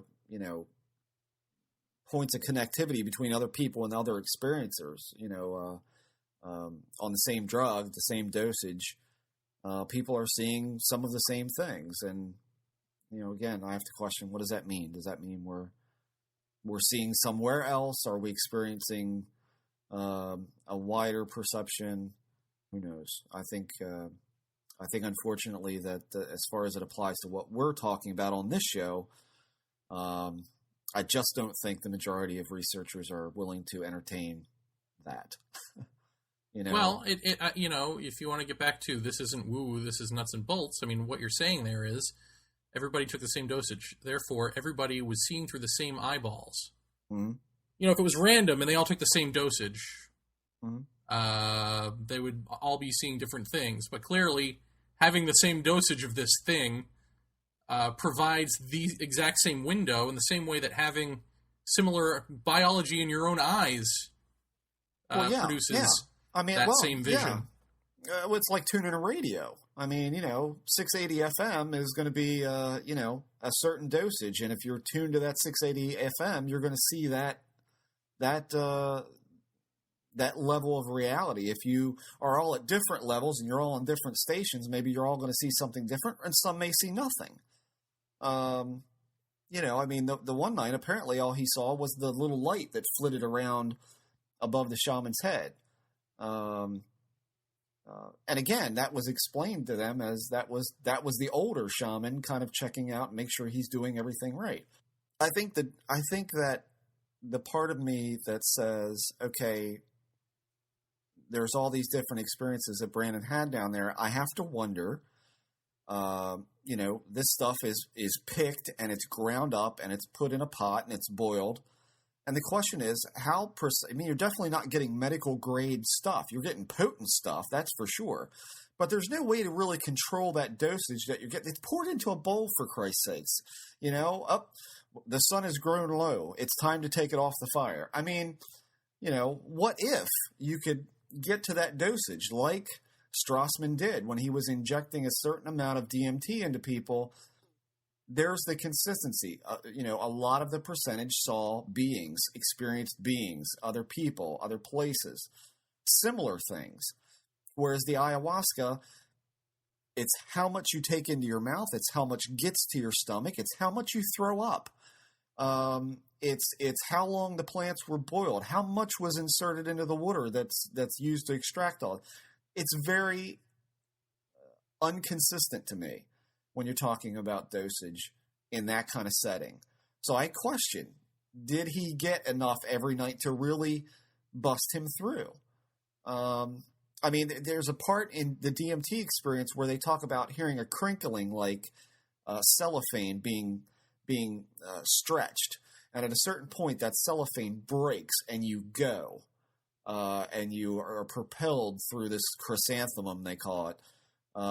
Stunning red colors, which then leads you into the round room with the softened lighting and the little DMT tykes.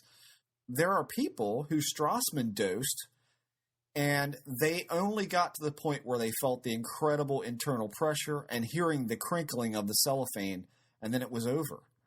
They said that was incredibly uncomfortable, almost fearful, because they couldn't break. They wanted to break through that whatever it is, and couldn't. All of that said, Brandon did tell us privately that he only said about half of what he wanted to say. So ultimately, we don't know half of it. We only know the half of it. Right. So maybe he did get to some of those things, and it just didn't come up yet, or he forgot about it, or whatever. Yeah. So I'd like to explore this more. I would like to hear his voice one more time. Yeah. Man, what a relaxed dude. I'll tell you, as high strung as my ass is, I'm like, dude, should I really do this so I can be like him and be like, yeah, Jeremy, it's really good. Yeah, I really hope nobody listens to this while driving or operating heavy machinery. 'Cause this is like heavy industrial. Nitol will help you get your Z's. Yeah. Fascinating guy. I mean, a guy with a hell of a lot of courage as far as I'm concerned. I mean, really. I think it's amazing that, and you got to thank people like that for going out on the edge where cowards like me won't go. Right. These people are. I mean, he says reckless, and I don't see it as reckless at all. I see it as somebody who has a burning desire to see more of this reality. My problem is I think I've seen more of this reality, and it scared the crap out of me. Right. So that's. I think that shows a lot of character for him, and kudos for having that kind of bravery to do that, because that takes some balls. Yeah, and how about this? How about there's another one of our listeners who's completely eloquent and thoughtful and not just a moron. I don't know. Just the more I talk to people in the forums, or have these interactions on the show or whatever. I feel like we're fortunate. Like, you go to some of these other websites and it's just rife with stupidity. How did we luck out? Is it all just that we set a tone and then the smart people tuned into it, or we're, I don't get it. Well, you'd like to think so, right? Yeah, I'd like to toot my own horn again for another week in a row, but I don't know that I can this time. I think we just got lucky. That's exactly what I was going to say. I think we're just lucky.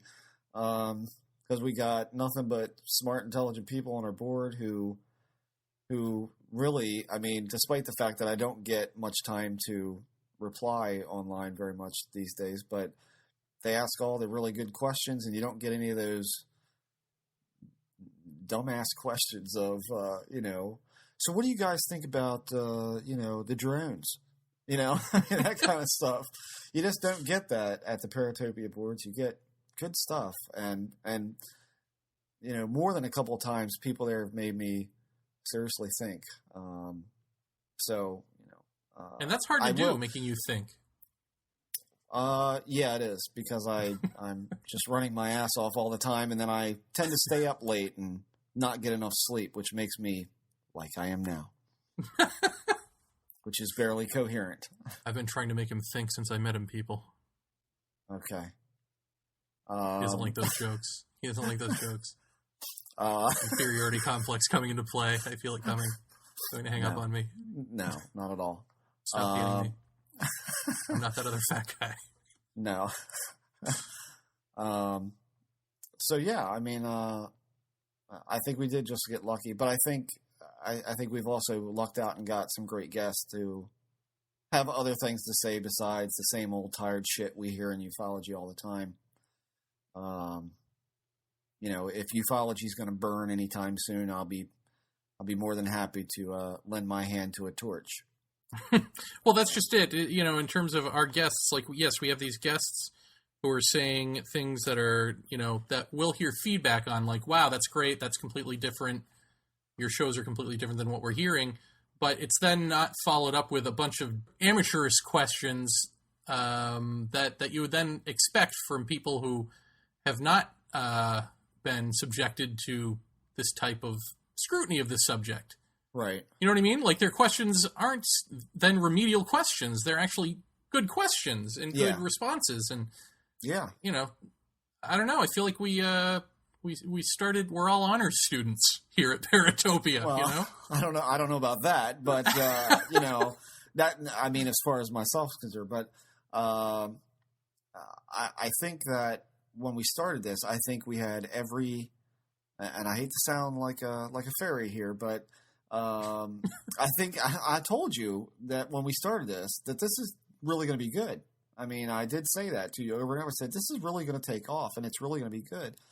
And I'm not going to give the number because I don't want to sound like we're bragging out here, but we've got a crap load of listeners already after 18 episodes, which I never expected that kind of response to this. And, you know, the message board interactions are great. But when you start thinking about the amount of people that are listening to us, I mean, I'm incredibly happy about that and humbled that many people would take time out of their day or night to listen. I think that's so freaking awesome. I can't believe it. I do think we're incredibly lucky. I think that's really what it boils down to. But we're doing what we said we wanted to do, which was to kind of stay inside ufology to a certain point and talk to those people, but then go outside and see what new things that we could drive in that, you know, other people might have valid points. And still to date, people, the most downloaded, listened to episode is the Mckenna episode, Dennis Mckenna. He's still at the top of the list by more than 200 or 300 downloads. So, you know, I think, like I said before, I think that was well worth doing, and we are going to have him back with some other people for a big roundtable on this subject and see what more we can poke out of it.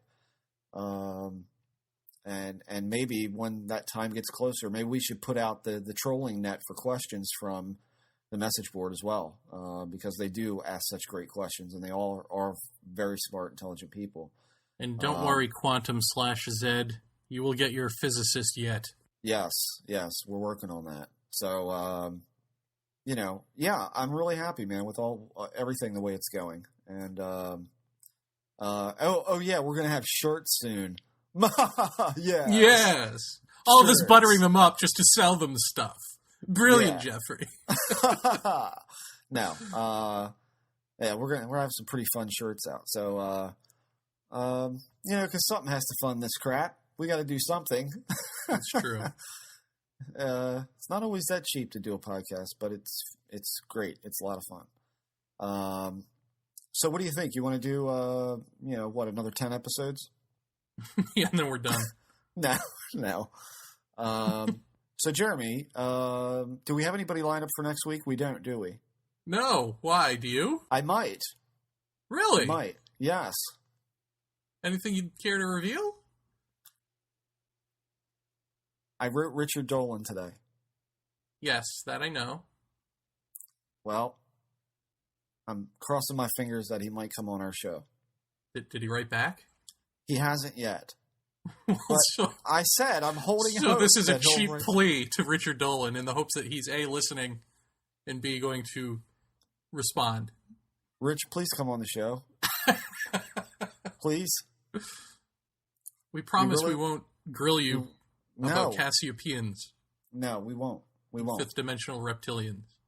We have, though, something very important that we want to talk to you about and get your take on, and it's important. So please come on the show. Please answer my email. Is this pathetic? I'm begging for guests? Yes. We've gone from we're awesome and lucky to begging for guests. We're just begging for him. That's right, for a guest. So yeah, we'll see what pans out with that, but hopefully Rich will come on and we can, you know, we can talk to him. And truthfully, I mean, yeah, it does have somewhat to do with the stink that's been raised elsewhere about, you know, his comments about Laura Knight's book dealing with Cassiopeians and lizard men and all that kind of stuff. But it's not in the direction that you might think. We have a kind of a different way of looking at it here at Paratopia. That's right. And if you don't know what the hell we're talking about, tough. Tune in next week for another exciting episode of Paratopia. Dun dun dun.